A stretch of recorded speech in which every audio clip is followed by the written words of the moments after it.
안녕하세요, 2학년 여러분. 자, 지금부터 우리는 교과서와 학습지를 한번 정리해 보고자 합니다. 학습지 정리 이전에요. 지난 시간에 배운 거 잠깐 점검하고 갈게요. 선생님이 중세 유럽은 이 사람들의 이동으로부터 시작한다라고 했어요. 누구였죠? 맞습니다. 게르만족의 이동으로부터 중세 유럽이 시작됩니다. 그렇다면 게르만족은 왜 이동했다라고 했죠? 맞아요. 4세기 훈족이라는 민족이 서쪽에서 침입해 오자 발트해 연안에서 농사짓고 살던 게르만족이 남쪽으로 이동하여 어디로 들어간다? 서로마 제국 내로 들어갑니다. 서로마 제국 내에서 처음에 이 게르만족들은요, 용병이었어요. 돈 주고 임금을 받고 대신 싸워주는 용병의 역할을 하다가 점차 힘을 키웠던 게르만족들이 476년 서로마 제국을 무너뜨리고 크고 작은 게르만족의 나라를 세우게 됩니다. 이때 가장 대표적인 나라가 어디였다라고 했죠? 맞습니다. 프랑크 왕국이 가장 대표적인 나라였다라고 했어요. 전성기 때 왕이 카롤루스 대제였어요. 전성기다라는 것은 영토도 넓고 그렇죠. 힘도 세다. 그런데 프랑크 왕국이 이렇게 전성기를 누릴 수 있었던 이유가 두 가지가 있었다라고 했어요. 첫 번째는 이동거리가 어땠다? 그렇죠. 이동거리가 짧습니다. 두 번째는요. 종교를 개종하지요. 크리스트교로 개종을 하면서 교황의 지원을 받게 되었다라고 했어요. 자, 하지만 카를루스 대제가 사후 죽고 난 뒤 다시 이 프랑크 왕국이 분열되기 시작하고요. 이 틈을 노려서 북쪽에서 또 다른 민족이 쳐들어와요. 누구였죠? 맞아요. 우리가 흔히 바이킹이라고 부르는 노르만족이 침입해 오기 시작합니다.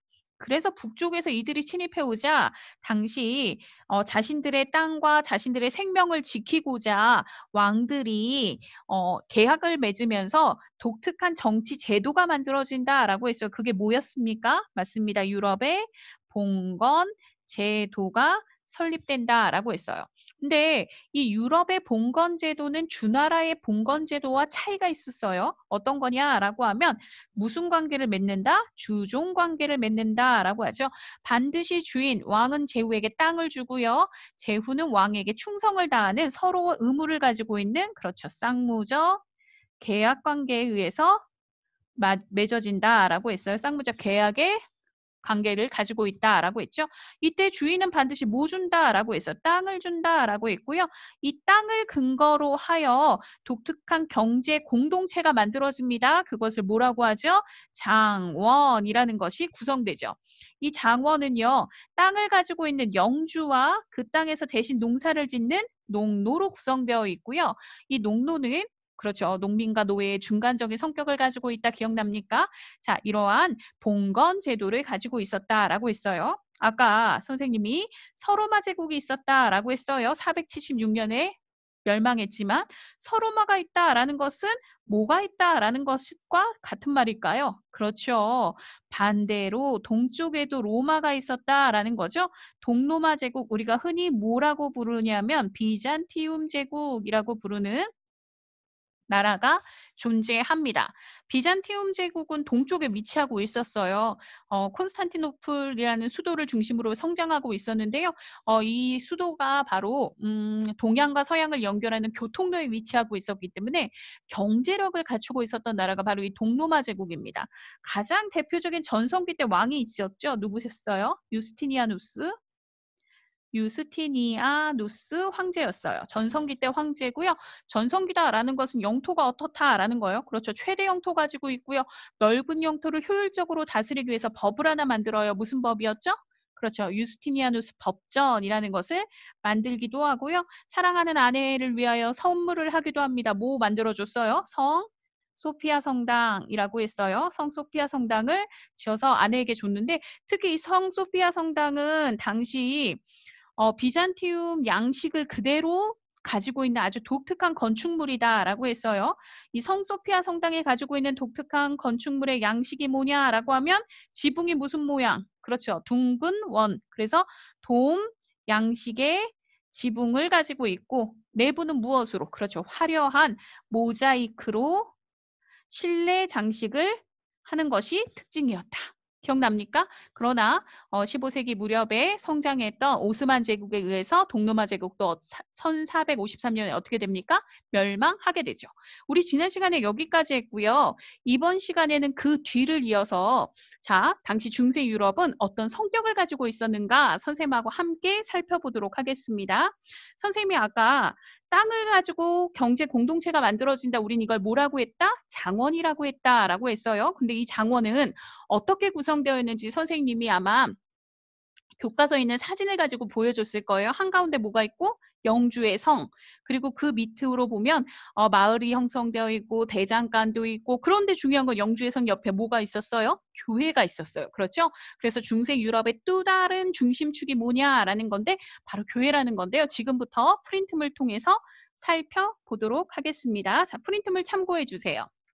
자, 중세 유럽의 특징이 뭐냐라고 하면요. 중세 유럽의 특징은 교회를 중심으로 한다라는 겁니다. 즉 장원 한가운데 영주의 성과 뭐가 있었다? 그렇죠. 교회가 있었다. 교회 중심의 사회였는데요. 특히 이 교회를 이끌어갔던 우두머리가 누구냐라고 하면 바로 밑에 써 있습니다. 교황이라고 하지요. 교황은 교회를 주축으로 이루고 있는 성직자들, 그리고 성직자들을 지도하기도 하고 신자들을 보호하기도 하면서 교회의 중심 역할을 하게 됩니다. 그런데 문제는 이 교회가 무엇을 가질 수 있었냐라고 하면 바로 옆에 있어요. 장원. 땅을 가지고 있을 수 있었고요. 이 땅을 뭐 수도원에서 직접 농사 지을 수 없으니까 그렇죠. 농로도 소유할 수 있었어요. 쉽게 말하면 경제력을 소유하게 됩니다. 여러분, 종교가 경제력과 결탁하게 시작하면 그다음부터 뭐 하기 시작하냐? 맞습니다. 밑에 나와 있죠? 부패하기 시작해요. 특히 교황이요. 특히 교황이 부패하기 시작하는데요. 이 성직자의 자리를 뭐 하기 시작합니까? 매매하기 시작하죠. 그러면서 부패하기 시작하자 이거 바로 잡아야 돼 라고 나섰던 세력들도 있어요. 바로 클리니 수도원이라는 수도원을 중심으로 개혁운동, 즉 수도원을 중심으로 개혁운동을 일으키게 됩니다. 즉 우리 검소하게 살자, 우리 부정부패 저지르지 말자라는 교회가 교회의 역할을 다 하자라는 역할로 되돌아가는 클리니 수도원을 중심으로 개혁운동을 시도하기도 합니다.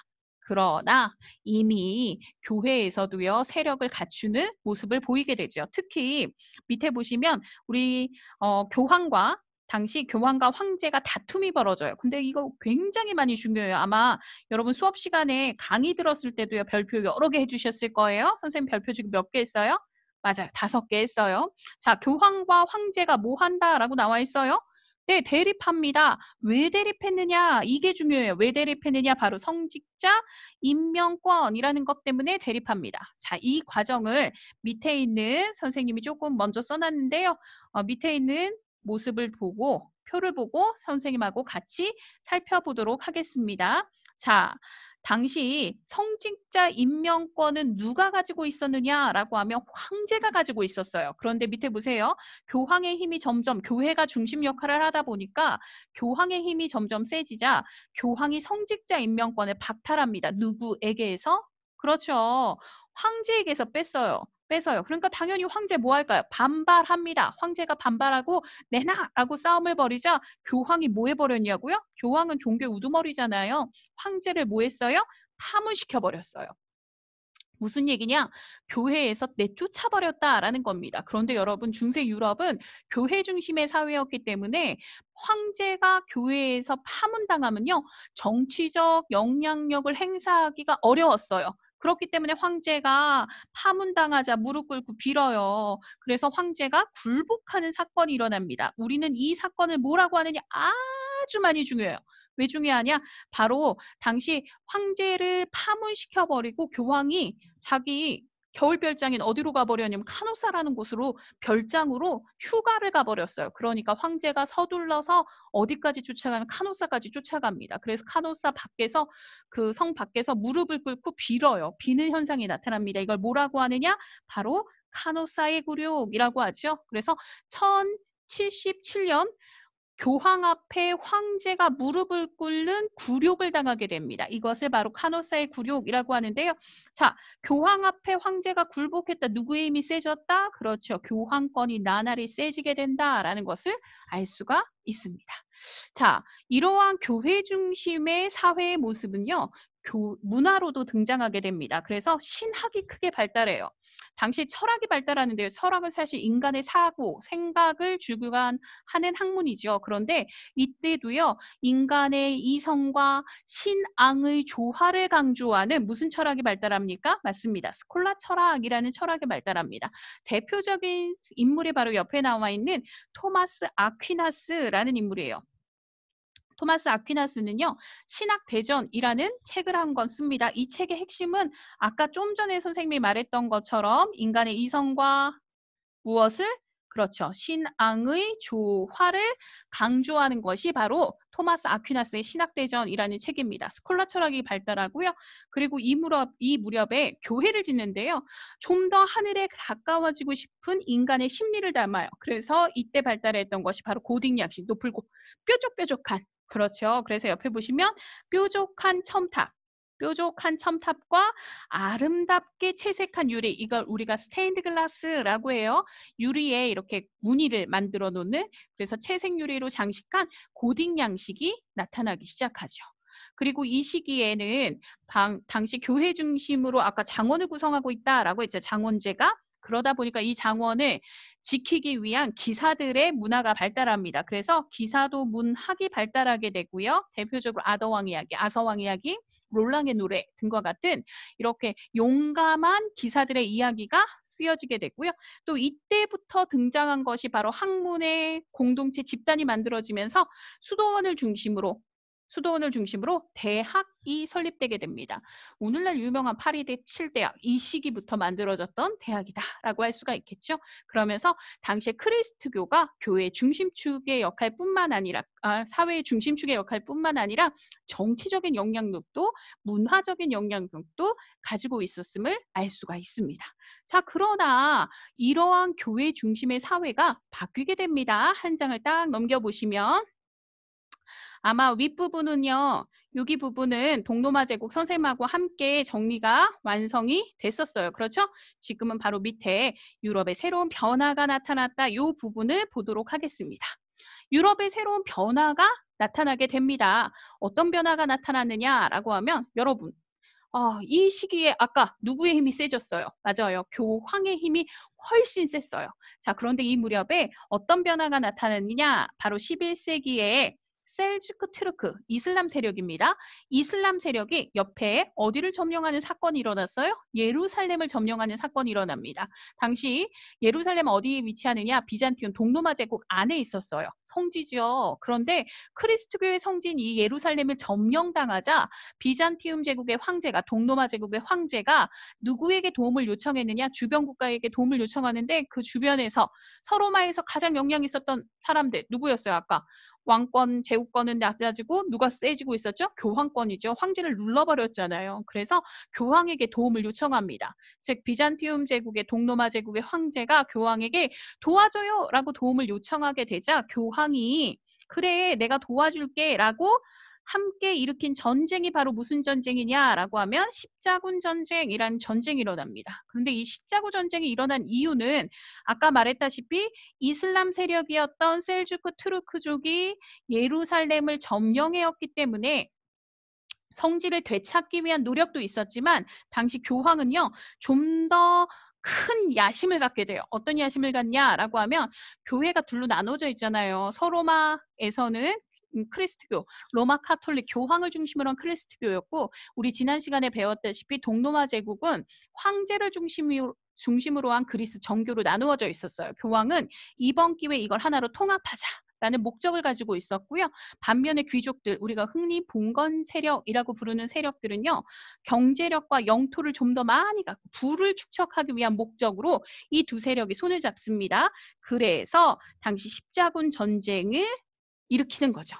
자, 몇 년 싸우냐고요? 옆에 나왔어요. 몇 년 싸웠어요? 200년 동안. 몇 차례? 여러 차례. 그런데 정확히 말하면 7차례였어요. 7차례 원정을 갑니다. 그런데 이 원정이 모두 뭐 했다고요? 실패해요. 십자군 전쟁은 실패한 전쟁입니다. 자, 앞장서서 가자라고 했던 교황. 그런데 실패했어. 그럼 이때부터 교황의 권력은 어떻게 될까요? 맞습니다. 교황권은요, 약화되기 시작하죠. 그리고 뿐만 아니라 아까 경제력을 확보하고자 교황과 손잡고 나갔던 세력 누구였어요? 그렇죠. 제후들이죠. 이들 역시 힘이 어때져요? 약해지기 시작하죠.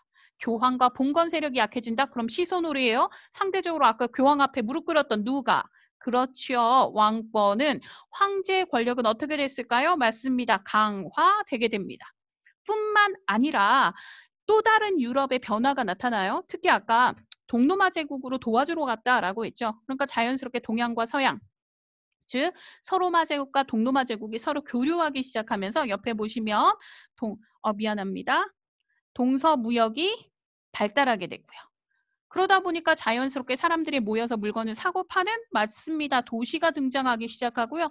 또 비잔티움 문화와 이슬람 문화가 유럽에 전해지는 문화의 교류가 활발하게 되죠. 이런 과정 속에서 나타난 가장 큰 변화가 뭐였냐라고 하면요. 바로 흔들리기 시작해요. 무슨 제도가? 봉건제도가. 그리고 해체됩니다. 뭐가요? 경제 공동체였던 장원이요. 그래서 장원이 해체되고 동시에 뭐가? 봉건제도가 붕괴되었다라는 거죠. 붕괴되는 모습을 나타내게 됩니다. 그 첫 번째 내용을 살펴볼게요. 원인이 뭐냐라고 하면 바로 세금이요. 화폐, 돈으로 내기 시작했다라는 거죠. 그래서 밑에 보시면요. 화폐지대가 등장했다. 세금을 돈으로 내기 시작하고요. 뿐만 아니라 옆에 흑사병, 14세기 패스트라고 하죠. 쥐가 옮겨놨던 이 흑사병으로 인해서 굉장히 많은 유럽의 인구의 거의 3분의 1이 사망하는 사건이 일어나요. 그러자 노동력이 어떻게 돼요? 부족해지죠. 일할 사람이 없어요. 그러니까 일하는 누구의 지위가? 농노의 지위가 상승하게 되고요. 이들이 어디로 가버리게 돼요? 도시로 가버리게 되면서 도시는 어떻게 됩니까? 발달하게 됩니다. 특히 도시는요, 당시 왕과 결탁하여 왕에게 세금을 바치면서 무엇을 얻게 되느냐라고 하면 바로 밑에 자치권을 획득하게 됩니다. 그러면서 도시에서요, 같은 일에 종사하는 사람들의 모임, 바로 길드가 조직되고요. 뿐만 아니라 도시와 도시가 손을 잡고 하나의 경제 공동체를 형성하는 도시동맹, 우리 대표적으로 도시동맹이 한자동맹이라고 할 수가 있는데요. 도시동맹 또는 동업조합 등과 같은 것이 만들어지게 되고요. 도시가 발달하게 되자 당시 농민들도 반란을 일으키기 시작합니다. 그래서 옆에 보시면 농민 반란이 일어나는데 대표적으로 프랑스의 자크리에난과 같은 농민 반란이 일어나요. 그 결과 장원은 해체되고 농노는 해방되어 더욱더 도시가 어떻게 됩니까? 발전하게 되죠. 도시가 발전하게 된다라는 것은 아까 도시가 자치권을 얻어서 누구에게서? 왕에게서. 그렇죠? 왕과 도시가 결탁하여 세력이 형성되니까 왕권이 점점 어떠해질까요? 강화되죠. 그러면서 나타난 유럽의 가장 큰 변화가 뭐냐라고 하면 바로 중앙 집권 국가. 중앙에 누가 있는데요? 맞아요. 왕이 있지요. 왕권이 매우 강한 중앙 집권 국가가 등장하게 됩니다. 배경은 당연히 뭐가 붕괴됐고 아까 장원이 해체됐고 봉건제도가 붕괴됐다라고 했죠. 그래서 밑에 보시면 봉건세도 세력의 몰락. 그러면서 상대적으로 아까 도시는 어떻게 됐어요? 발전했죠. 시민의 성장, 도시의 발전. 이때 시민들은 누구에게? 왕에게 뭐 냈다라고 했어요? 세금 내죠. 시민이 성장한다. 세금은 누구에게 낸다? 왕에게 낸다. 그럼 왕권 당연히 어때진다? 강해진다. 그렇죠. 그러면서 왕은 이 세금을 가지고 어떻게 했느냐? 시민들이 낸 세금을 이용하여 좀 더 시민의 안전을 도모하고자 군대를 고용하고요. 그리고 도시를 운영하기, 국가를 운영하기 위한 제도를 만들기 시작합니다. 그래서 만들어진 것이 밑에 관료제, 즉 도시를 국가를 운영할 수 있는 정부 조직을 수립하는 거죠. 그리고 이러한 시민들을 보호하고자 상비군, 군대를 조직하게 되고요. 이 두 가지가 결합되면서 어때요? 왕권은 더욱더 강해지게 됩니다. 특히 왕권이 강해지는 그 과정 속에서 프랑스와 영국에서의 여러 가지 전쟁이 있었는데요. 특히 밑에 백년전쟁이란 전쟁이 있습니다. 백년전쟁은요. 사실 두 나라가 싸운 거예요. 어디와 어디? 밑에 나와 있죠. 영국과 프랑스의 전쟁. 그런데 몇 년 싸워요? 백년전쟁. 그렇죠. 굉장히 오래 지루해. 누가 이길 뻔했어요? 영국이 이길 뻔했어요. 그런데 프랑스에 짠 하고 나타나죠. 누가요? 맞습니다. 잔다르크라고 하죠. 잔다르크의 등장으로 인해서 프랑스가 승리로 끝나게 되는 전쟁, 백년전쟁. 이런 전쟁이 길어지니까 영국에서도요.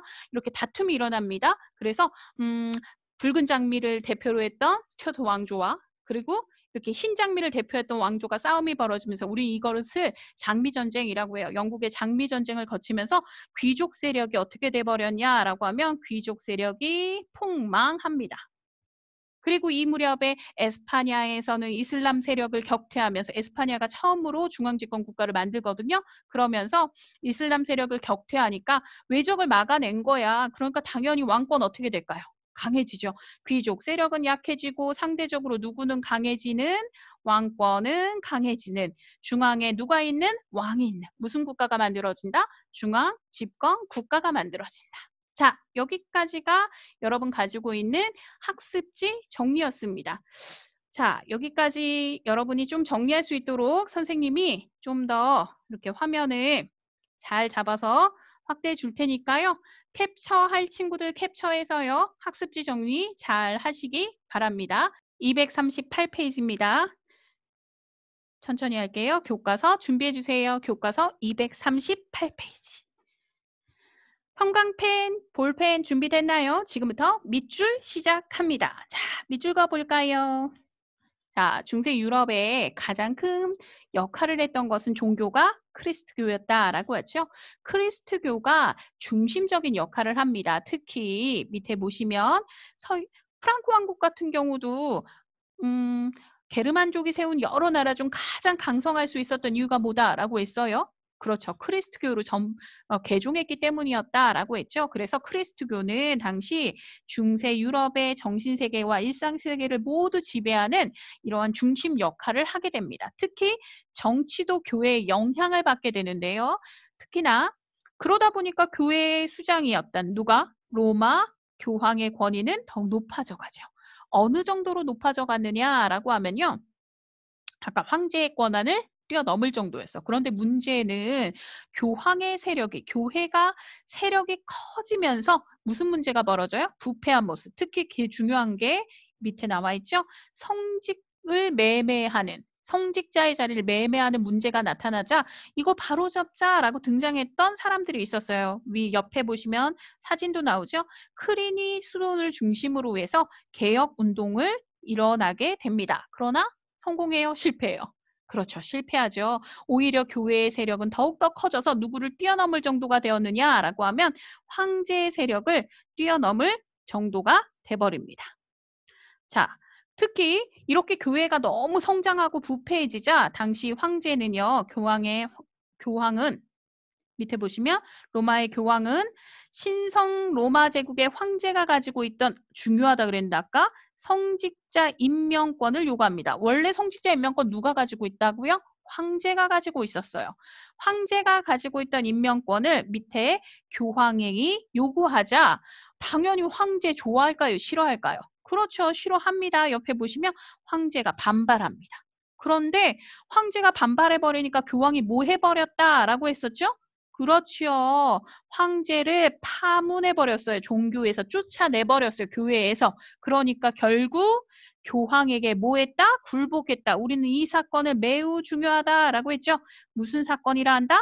카노사의 굴욕이라고 한다. 카노사의 굴욕을 자세히 설명해 놓은 그림이 바로 밑에 있는 그림이에요. 밑에 주제 탐구로 가볼게요. 자, 오늘의 핵심입니다. 카노사의 굴욕. 왜 일어났니? 라고 하면 무엇 때문에 일어난다? 교황 그레고리우스 7세와 누가 싸우냐고요? 네, 하이니 4세가 싸워요. 무엇 때문에 싸웠냐? 기역 때문에 싸워요. 기역이 뭘까요? 그렇죠. 기역은 성직자 임명권입니다. 성직자 임명권을 두고 다툼이 벌어졌다라는 거죠. 자, 그러자 결과적으로 그레고리우스 7세가 어떻게 됐어요? 맞습니다. 밑에 보시면 하이니 4세를 파문해버렸어요. 쫓아냈어요. 그러자 아까 어떻게 했다고요? 쫓아가서 교황에게 빌었다라고 했죠? 그래서 우리는 이 사건을 뭐라고 합니까? 카노사의 굴욕이라고 해요. 누구의 힘이 좀 더 세졌어요? 교황의 힘. 그럼 밑에 문제네. 교황과 황제의 관계를 변화를 나타내라. 어떻게? 그렇죠. 교황권이 훨씬 세졌다라는 거죠. 교황권이 훨씬 세졌다. 황제를 뛰어넘는 세력으로 성장했다라는 것을 알 수 있습니다. 자, 이렇게 되자 황제의 권한을 뛰어넘는 교황의 권한을 가지게 되니까 당시 밑에 보시면 교황은 영향력은 점점 강화되어 13세기의 절정을 이루게 됩니다. 그러니까 교회가 사회에 끼치는 영향이 엄청났어요. 정치적 영향뿐만 아니라 문화적인 영향도 있는데요. 밑에 보시면요. 학문의 중심 역시 신학이었고요. 그래서 옆에 보시면 무슨 철학이 발달해요? 스콜라 철학이 성장하게 됩니다. 스콜라 철학 대표적인 인물은 바로 토마스 아퀴나스라는 인물이고요. 그는 신앙과 이성을 강조하는 아까 무슨 책 썼다? 신학대전이라고 했죠. 신학대전이라는 책을 통해서 당시 인간의 이성과 신앙의 조화를 강조하게 됩니다. 또 하나 교육도 발달하는데요. 교육 역시 바로 수도원이 중심이 됩니다. 교회와 수도원이 중심이 되어서 이때 만들어진 것이 바로 밑에 대학이 탄생하게 되는 거죠. 학문 공동체를 이루게 됩니다. 자, 그러다 보니까 교회를 짓는 건축물도 굉장히 많은데요. 특히 교회의 대표적인 모습은 보면 높은 첨탑, 뾰족한 첨탑, 그리고 화려한 채색유리, 스테인드 글라스라고 해요. 우리는 이것을 무엇이라고 하느냐? 고딕 양식이라고 하죠. 고딕 양식이 발달하게 됩니다. 고딕 양식, 뾰족한 탑. 대표적으로 샤르트 성당, 노트르담 성당 등이 여기에 해당하죠. 뿐만 아니라 중세 유럽을 이끌어갔던 봉건제도, 그때 장원을 지키던 기사들의 문화가 발달하게 됐고요. 그래서 기사도 문학이 크게 성장하게 됩니다. 대표적인 기사도 문학으로는 밑에 나와 있죠. 아서왕 이야기, 니벨룽겐의 노래, 롤랑의 노래 등이 여기에 해당합니다. 자, 여기까지가 유럽 문화에 또 교회가 유럽에 끼친 영향력이었다고 하면 옆에 하나만 더 확인해 볼까요? 고딕 양식이라고 하면 중세 유럽의 가장 대표적인 건축 양식을 말하는데요. 뾰족하게 솟은 첨탑, 그리고 형형색색의 스테인드 글라스, 생유리, 채색유리라고 하죠. 대표적인 모습 보시면 돼요. 뾰족한 첨탑, 그리고 화려한 채색유리. 보시면 나와 있죠? 옆에 볼게요. 뾰족한 첨탑, 화려한 채색유리. 그래서 고딕 양식이 발달했다라는 것을 알 수 있습니다. 자, 여러분 여기가 화면 캡처하셔서 공부하는 데 참고하시고요. 한 장을 넘겨볼게요. 이런 유럽에 변화가 나타납니다. 아까 중세 유럽은 누구의 힘이 세졌어요? 교황의 힘이 세졌어요. 그런데 변화가 어떻게 등장하게 되냐? 지금부터 볼게요. 자, 하나하나 살펴보면요. 11세기에 들어서요. 변화가 나타납니다. 이슬람 세력인 셀주크 투르크가 예루살렘을 점령해버렸어요. 그러자가 누가 동로마 제국, 비잔티움 제국에 위협하게 되고요. 이때 비잔티움 황제가 누구에게 도움을 요청했어요? 로마 교황에게 도움을 요청하게 됩니다. 이때 교황은 아까 목적이 있었다라고 했죠. 교황은 분열되어 있었던 동서교회를 통합하는 기회로 삼았고요. 뿐만 아니라 당시 봉건 세력들은요. 힘을 좀 키우고 싶었던 이러한 욕심이 결합하여 교황과 봉건 세력이 결합하여 무슨 전쟁을 일으키게 됩니까? 십자군 전쟁이 시작됩니다. 몇 년 동안? 200년 동안. 그러나 7차례 원정이 모두 어떻게 돼요? 실패했어요. 십자군 전쟁은 실패한 전쟁입니다. 자, 앞서서 교황이 나가자라고 했는데 실패됐으니까 교황의 권위는 어떻게 됐을까요? 떨어지죠. 밑에 보시면 교황의 권위가 떨어졌다. 제후와 기사의 세력도 약화됐다. 요걸 통해서 알 수 있다. 누가 세진다. 그렇죠. 왕권이 강해진다라는 것을 알 수가 있겠죠. 특히 이 십자군 전쟁이 실패로 끝났는데요. 십자군 전쟁으로 나타난 변화가 있어요. 어떤 변화가 나타나느냐 볼까요? 십자군 전쟁은요. 오히려 원정을 갔잖아요. 전쟁을 통해서 원거리 무역이 발달하고요. 그로 인해 상공업과 도시가 더욱 발달하게 됩니다. 특히 도시가 성장하게 되는데요. 이 도시 안에서는요. 같은 일을 하는 사람들의 모임인 길드가 조직되고요. 도시와 도시가 같이 뜻을 함께하는 밑에 보시면 각각의 도시는 서로 동맹을 맺죠. 대표적으로 아까 선생님이 학습지 정리할 때 무슨 동맹이 있었다? 한자 동맹이 있었다라고 했죠. 이러한 도시 동맹을 체결하게 됩니다. 특히 도시가 성장하게 된 것은 왕의 역할이 컸어요. 위에 보시면요. 당시 도시가 자치권을 얻는데요. 도시로 도망가면 농노가 자유를 얻을 수 있었어요. 1년 하고 하루만 숨어 있으며. 그러다 보니까 도망치는 농노들도 많이 생기고요. 도시에 가면 도시가 점차 세력을 어떻게 키워갑니까? 확대하게 되는 거죠. 특히 도시가 자치권을 얻을 수 있었던 것은 이 자치권을 얻음으로 인해서 자치권을 주었던 제후 또는 왕에게 권력이 모이게 되는 거죠. 그러면서 도시가 발달하게 됩니다. 도시가 발달한다라는 것은 반대로 뭐가 해체되기 시작한다라는 걸까요? 그렇죠. 맞습니다. 장원이 해체되기 시작합니다. 도시의 발달은 장원의 해체를 가져와요. 도시가 발달한다. 장원이 해체되었다. 자, 지금부터 한번 장원이 해체되는 그 모습을 옆에 교과서를 통해서, 아이고 미안해요. 교과서를 통해서 살펴보겠습니다. 장원이 해체되다. 그 이유가 뭐냐? 뭐가 발달했다? 도시가 발달했다.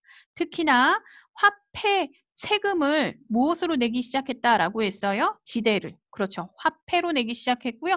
농노의 지위가 향상되기 시작합니다. 특히 농노의 지위 향상을 가져왔던 것은 14세기에 유행했던 바로 흑사병이라는 병 때문이에요. 유럽의 인구가 3분의 1 이상 줄어들게 되자 노동력이 부족해지고 그로 인해서 농노의 지위가 어떻게 된다? 향상되게 된다라는 거죠. 자, 그러면서 이 농노들이 지위가 향상되고 힘이 꺼지자 옆에 농민 반란도 일어나요. 대표적인 것이 옆에 나와 있는 프랑스에서 일어났던 자크의 난 등을 들 수가 있습니다. 그 과정을 통해 장원은 해체됐고요. 봉건제도는 붕괴되고 새로운 정부의 형태, 뭐가 만들어집니까? 중앙 집권 국가가 형성되게 된다라는 거죠.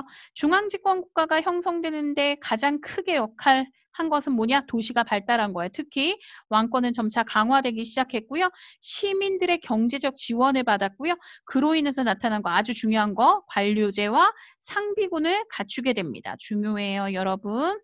관료제와 상비군을 기반으로 해서 왕의 권력은 더욱 커지게 됩니다. 특히 왕권이 강화되는 결정적인 계기가 있는 것은 영국과 프랑스의 백년전쟁.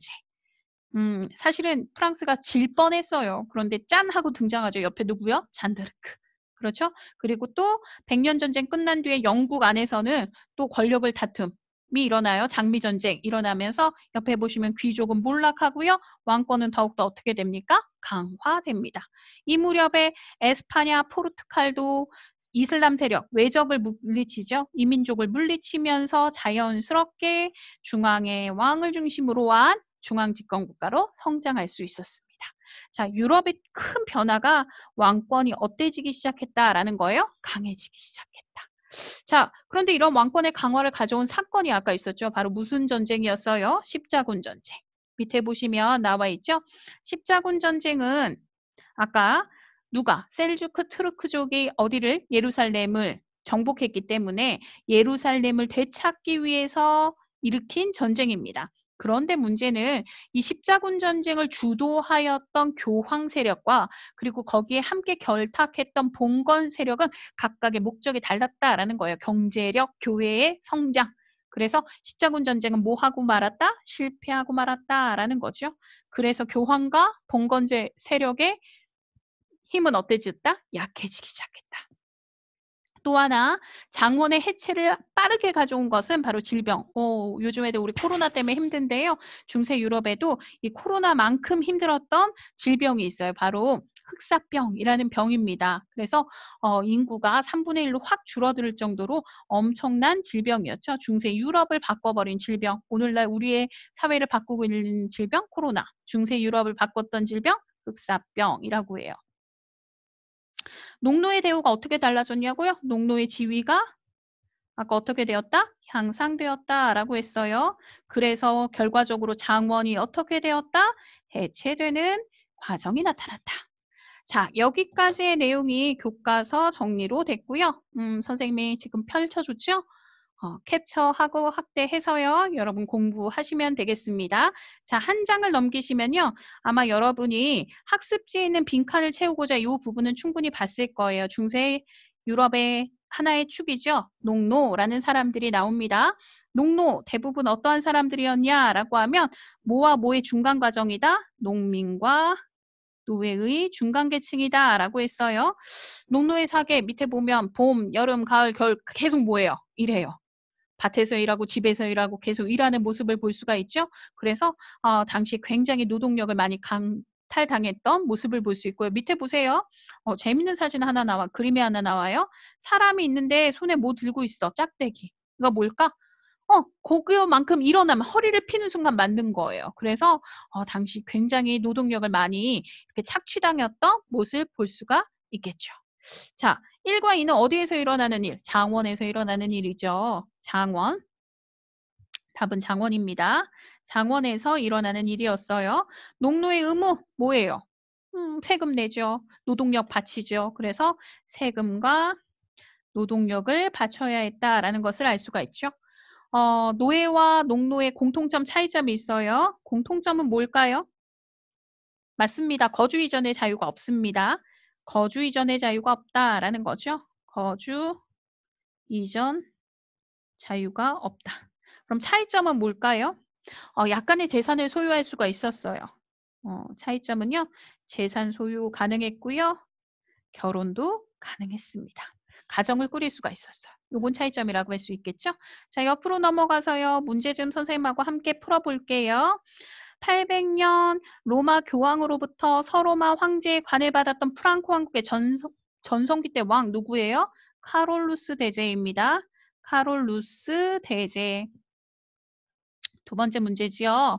자, 주군과 봉신이 봉토를 매개로 주종관계. 이거 무슨 제도였어요? 봉건제도라고 하죠. 쌍무적 계약관계입니다. 봉건제도. 자, 성소피아 대성당을 건설하는 등 비잔티움 제국의 전성기 누구였어요? 그렇죠. 유스티니아누스 황제입니다. 자, 성지 회복을 목적으로 200년간 전쟁이 일어났다. 아까 무슨 전쟁이었죠? 그렇죠. 십자군 전쟁이죠. 십자군 전쟁. 자, 장원의 해체를 가져왔던 전염병, 농노 해방의 배경이 되었다. 아까 무슨 병이었어요? 흑사병이라고 합니다. 자, 밑에 일어난 순서대로 정리해보자 라는 건데요. 밑에서 한번 찾아보자 라는 거예요. 보기에서 기억 니은.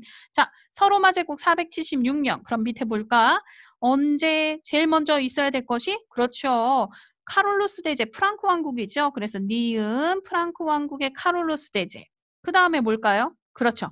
디귿이죠. 디귿. 6세기 유스티니아누스 황제 때 동로마 제국이 전성기를 누리고요.